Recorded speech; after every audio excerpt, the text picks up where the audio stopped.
దగ్గర late 90s. ఆ రోజుట్లో హైదరాబాద్ సమైక్య ఆంధ్రప్రదేశ్కి విజన్ 2020 తీసుకొచ్చాం.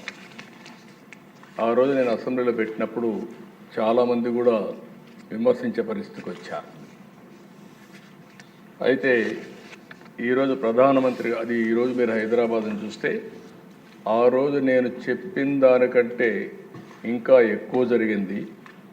ఈరోజు దేశంలో హైయెస్ట్ పర్ క్యాపిటా ఇన్కమ్ ఉండే రాష్ట్రం ఏదంటే దానికి చిరునామాగా తెలంగాణ ఉండే పరిస్థితి వచ్చిందంటే ఆ రోజు చూపించిన విజన్ అని చెప్పి కూడా నేను మీ ద్వారా ప్రజలందరికీ తెలియజేస్తున్నా.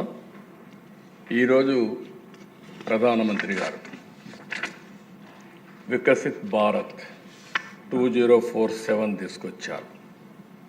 2047కి జీడిపి $30 ట్రిలియన్ కింద పెట్టుకున్నారు.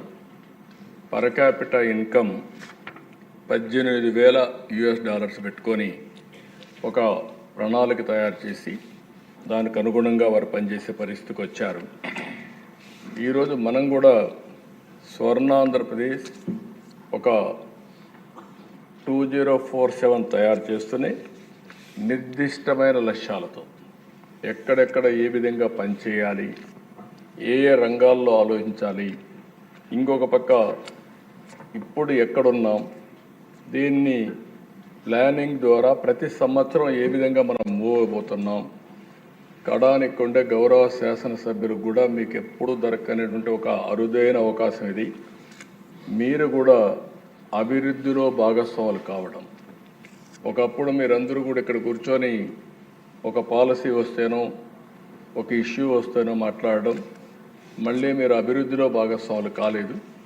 అట్లా కాకుండా మీ నియోజకవర్గంలో మిమ్మల్ని నమ్మి, అంటే మేము ముగ్గురు కూడా 3 పార్టీలు కలిసి ప్రజలకు హామీలు ఇచ్చినప్పటికీ ఎమ్మెల్యేగా మీరు అక్కడ ప్రజలకు కొన్ని నిర్దిష్టమైన హామీలు ఇచ్చారు. ఒక వాళ్ళల్లో కూడా ఒక హోప్ని క్రియేట్ చేశారు.